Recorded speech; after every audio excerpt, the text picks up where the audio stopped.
Super Bowl 54 is this weekend, and it's a really good matchup, and honestly, I have no idea who's going to pull it out. It's the Kansas City Chiefs with their MVP quarterback Patrick Mahomes leading a dynamic offense against the San Francisco 49ers with their strong defense and running game that will plow over most defenses.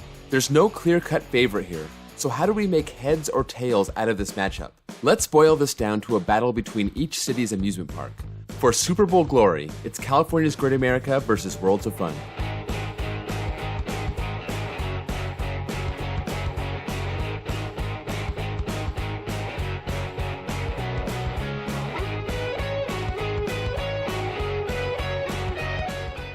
Cedar Fair owns both of these parks. California's Great America is in Santa Clara, and the 49ers Stadium literally shares a parking lot with this park. Worlds of Fun is in Kansas City, and it's the only amusement park around. Both are on the smaller side of the Cedar Fair parks as of 2020, so this could be a close fight.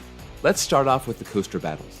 Both parks have a standout GCI wooden coaster, Gold Striker at Great America and Prowler at Worlds of Fun. Gold Striker was built in 2013 and has a fantastic, fast-paced, compact layout with strong laterals and floater airtime.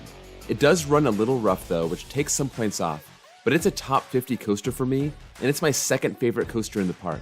Prowler was built in 2009 and gets points for having a wooded setting, something that Gold Striker can't claim. Prowler's stats are very similar to those of Gold Striker's in terms of height, speed, and length. Prowler has more of an out-and-back layout than the compact Gold Striker, so the layout is more drawn out and it makes the ride feel slower. This isn't necessarily a bad thing. Mystic Timbers pulls off the out-and-back layout brilliantly, but Prowler's airtime was lacking and it ran just as rough as Gold Striker. Prowler misses my top 50 and is the inferior coaster to Gold Striker. 1 point for the 49ers.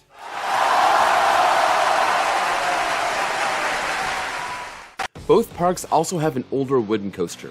Grizzly at California's Great America and Timberwolf at Worlds of Fun. Grizzly was built back in 1986 and has stats close to those of Gold Striker, but that's just further proof that layout is everything. Grizzly is one of the most boring, large-scale wooden coasters I've ever been on. It qualified for my top 20 worst coasters list because it pulls absolutely no forces despite being a pretty smooth ride. This desperately needs the RMC treatment. Okay, that's a low bar to clear. Let's look at the 1989 Din Corporation wooden coaster Timberwolf. This is actually my favorite Din coaster. It has a very long track length with over 4,200 feet. It ran a little rough, but I thought it had solid airtime, and even though it's not one of my favorite coasters by any means, I think it's a solid ride, and I don't think Worlds of Fun should RMC it, even though they could use an RMC in their lineup. This was an easy call. Point for the Chiefs. The Super Bowl is tied.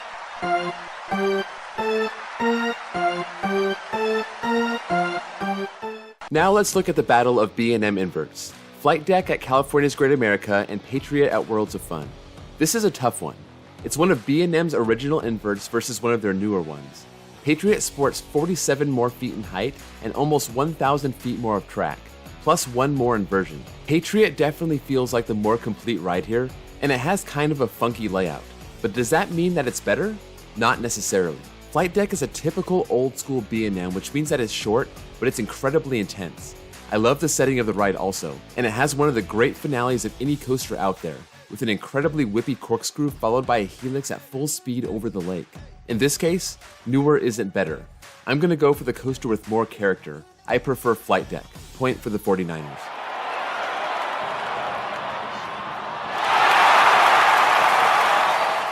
Now let's look at the intermediate family style coasters. Psycho Mouse at Great America and Spinning Dragons at Worlds of Fun.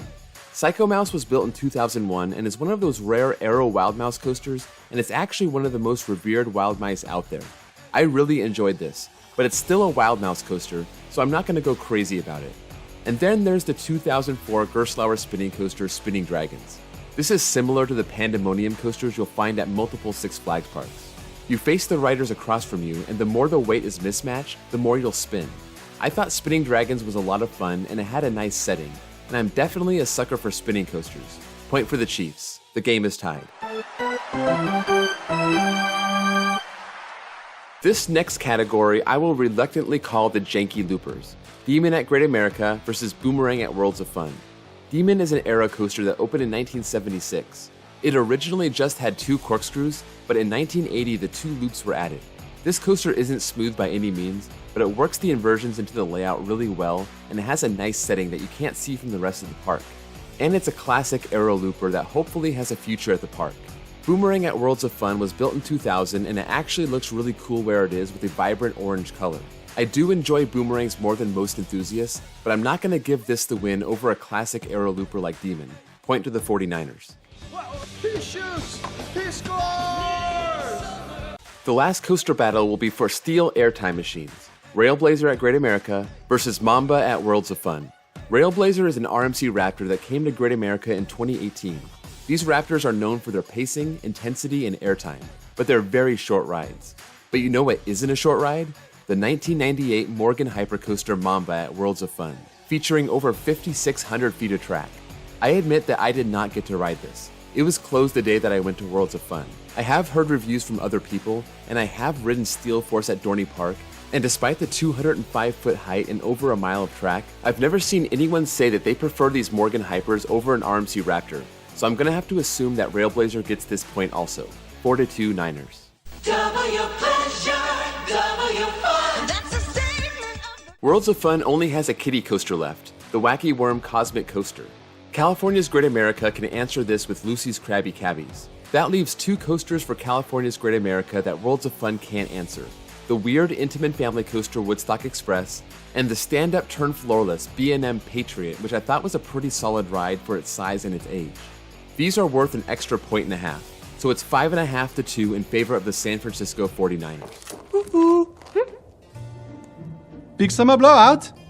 Let's look at thrilling flat rides. Great America is pretty basic. They have Delirium, which is a Chance Rides Revolution, the smaller and inferior model to the Zamperla Discovery, as well as an Intamin Drop Tower, an Enterprise, Larson Flying Scooters, and a Zamperla Disco. Worlds of Fun has a better Drop Tower and Detonator, an SNS Space Shot, Falcon's Flight, which is a Husk Condor, Steelhawk, which is the Mondial Windseeker, and they also have an Enterprise and Flying Scooters, and possibly their signature flat ride is Cyclone Sam's, the Chance Rides Wipeout that's set indoors and has some crazy theming where it kind of feels like you're in a tornado. It's worth a ride if you're at Worlds of Fun, and it's the cherry on top that gives the Chiefs this point, which pulls them within 2.5 points.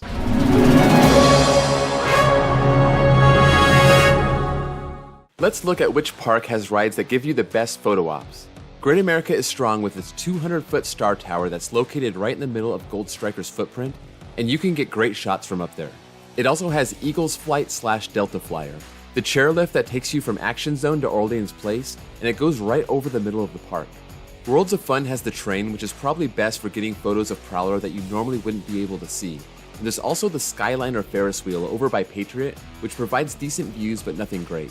I shouldn't mention Steelhawk because that's not a ride that you're supposed to take your camera on, but the views are pretty great from up there. But in terms of legit photo ops, this point is going to the 49ers.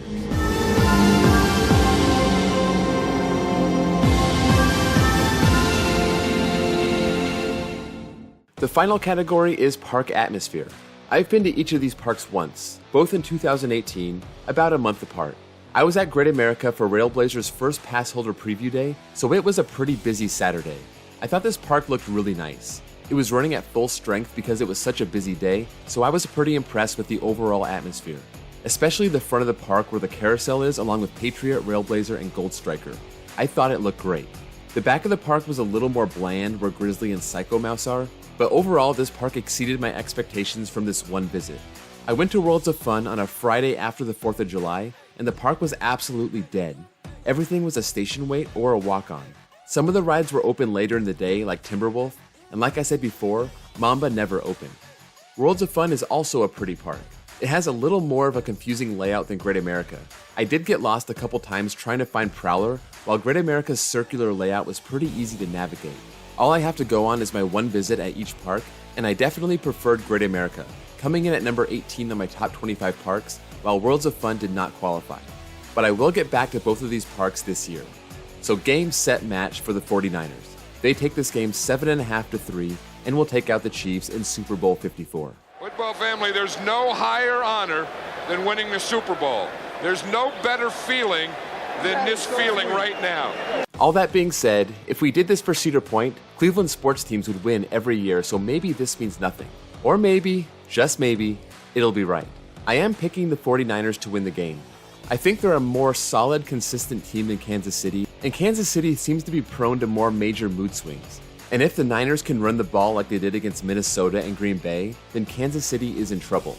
So that is it for today. I hope you enjoyed this park battle, and I hope you enjoy the Super Bowl on Sunday if you're a football fan or not. If you have a Super Bowl hangover, I'll be back with a new video on Monday, so I'll see you all then.